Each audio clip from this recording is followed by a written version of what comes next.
Eu realmente não sei se é o Brasil ou se é Dom Pedro I que dá um azar desgraçado. Há 50 anos atrás, quando trasladaram os ossos de Dom Pedro para São Paulo, isso foi feito debaixo do governo do ditador Emílio Médici, o mais sanguinário dos ditadores da ditadura militar de 64. 50 anos depois, vem o coração de Dom Pedro ao Brasil, justamente no governo de Bolsonaro, o mais fascista de todos os presidentes que tivemos conhecimento. Azar? Coincidência? De toda forma, é mórbido esta coisa de coração conservado, pinto de Napoleão, cérebro de Einstein e por aí vai. Olá, minhas amigas e meus amigos. Na resistência pela democracia, pelo bem-estar social e contra o fascismo, alegrias, muitas alegrias, porque estamos na luta, porque a vida prossegue. A vida é uma ordem. Imagine a festança e a pagelança que Bolsonaro vai fazer com a chegada agora, amanhã, dia 23, salvo engano, no Brasil, do coração de Dom Pedro I. Eu fico impressionado como a cultura ocidental tem por hábito guardar restos mortais preservados, quer de santos, corpos intactos, relíquias, pedaços de osso, lágrimas, sangue de pessoas mortas, quer como o coração de Dom Pedro, ou o pinto de Napoleão, ou melhor ainda, o cérebro de Einstein. É uma situação mórbida. É claro que Dom Pedro, ao falecer, pediu que seu coração fosse enterrado, ficasse no porto. Mas ele não pediu, naturalmente, que seu coração ficasse numa tigela de formol durante 100 anos no Porto. Ele pediu que enterrassem na cidade do Porto, que foi a cidade de onde ele retomou Portugal como seu império na guerra contra Dom Miguel, seu irmão. Mas ainda há o pinto de Napoleão, que o médico legista teria extraído o pinto para preservar, para guardar de lembrança.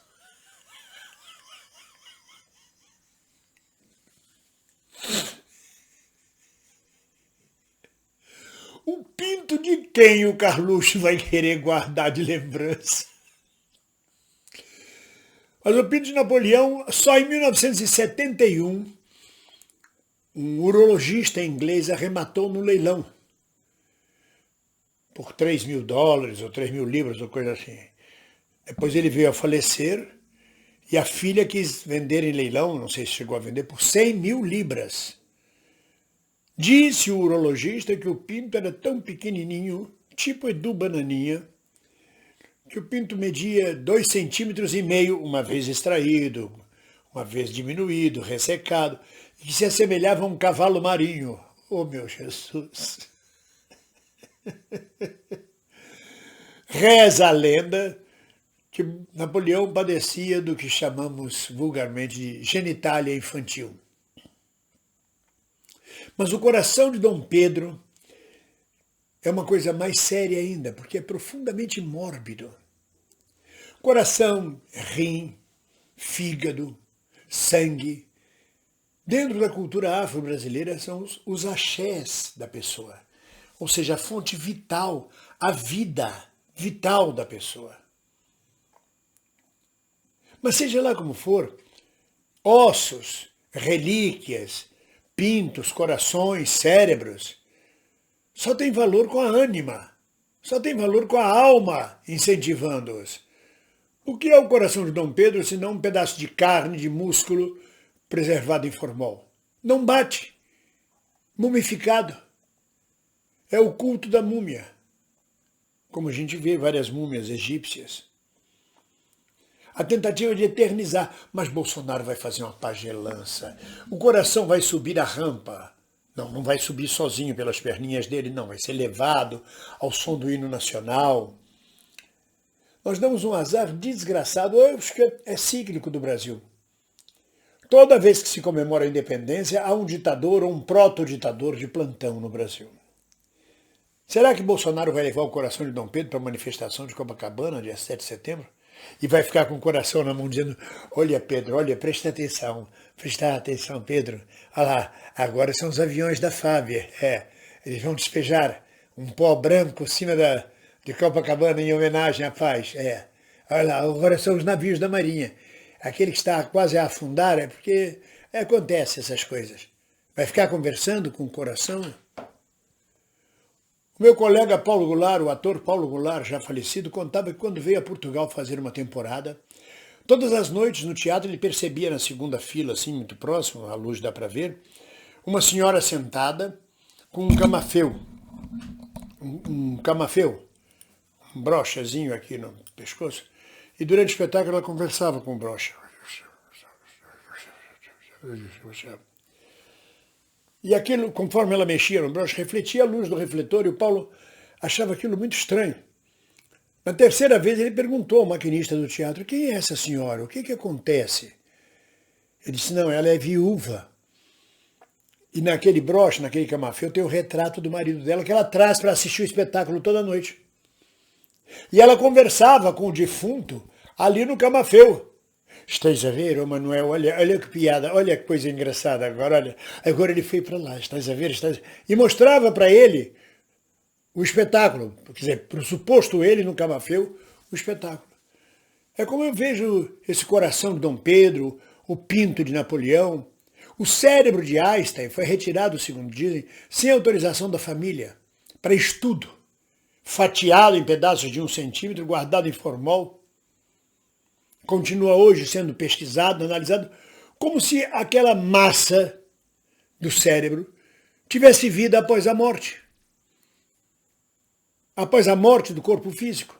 É apenas um pedaço de órgão humano. Não tem ânima, não tem alma para movê-lo. Nós vimos uma coisa mórbida dessa quando o caudilho baiano, Antônio Carlos Magalhães, quando do falecimento do seu filho, Luiz Eduardo Magalhães, deputado federal, pegou seu coração e colocou no mausoléu no centro de um canteiro da principal avenida de Salvador. E mais, era terrível. Como Luiz Eduardo Magalhães gostava muito de Roberto Carlos, para chegar no mausoléu, num pequeno lugar onde tinha como relicário o axé do filho dele, porque é um absurdo imaginar que o corpo de uma pessoa está de um lado e o coração do outro, onde a pessoa não é enterrada junto. Onde fica uma alma penada procurando, cadê meu coração? Está faltando um pedaço meu, me deixa embora. Ninguém pensa nisto, né? Mas para chegar neste local, havia um caminhozinho de pedras no canteiro. E como o Luiz Eduardo gostava muito de Roberto Carlos, cada pedra tocava uma música de Roberto Carlos.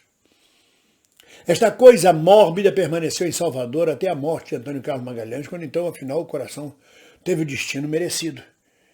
Isso é um absurdo. Claro que o povo português é sensível, é emotivo, é emocional.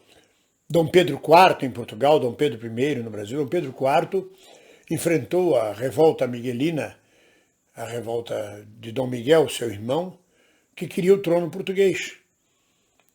Em 1922, as cortes portuguesas ordenaram a volta de Dom Pedro para Portugal, a transferência da corte portuguesa, que era no Brasil, para Portugal. E foi o dia do fico, onde Dom Pedro disse eu fico, e isso precipitou a nossa independência. Mas os ossos de Dom Pedro estão no Brasil, o coração está em Portugal, o coração vai para lá, o coração vem para cá. É uma coisa mórbida. Eu não sei como as pessoas não percebem isto. A morbidez, pinto de Napoleão, coração de Luiz Eduardo, coração de Dom Pedro, cérebro de Einstein. Que civilização é essa? Que mundo é este? Sem contar os milhões de ossos, olhos. Os olhos de Einstein também foram retirados pelo legista e foram doados a um oftalmologista amigo do legista. Sem autorização da família. Cada um tira um pedaço do cadáver. Não faz sentido uma civilização ocidental evoluída guardar coisas desse tipo. Como se guardou durante décadas as cabeças de Lampião, Maria Bonita e dos cangaceiros que o acompanhavam, lá na Faculdade de Medicina da Bahia. Somente por volta de 1970, 68, 70, foram afinal enterradas as cabeças. Era mórbido, as pessoas iam visitar para ver as cabeças mumificadas dos cangaceiros. É de uma crueldade terrível, mas acham normal. Que Deus nos abençoe e a nós não desampare com esta chegada do coração de Dom Pedro, porque é um axé, é uma força vital, e Bolsonaro vai sapatear em cima dela, vai dormir agarrado ao coração provavelmente, vai dizer é meu, é meu, é meu. Provavelmente a primeira-dama Michelle vai se ajoelhar aos pés do coração, fazer um louvor, cantar aleluia, glória, amém, igreja, ou o que seja. Hein? Está na hora do Brasil se renovar, da gente recriar, reinventar, reconstruir. Ninguém solta a mão de ninguém. Um abraço.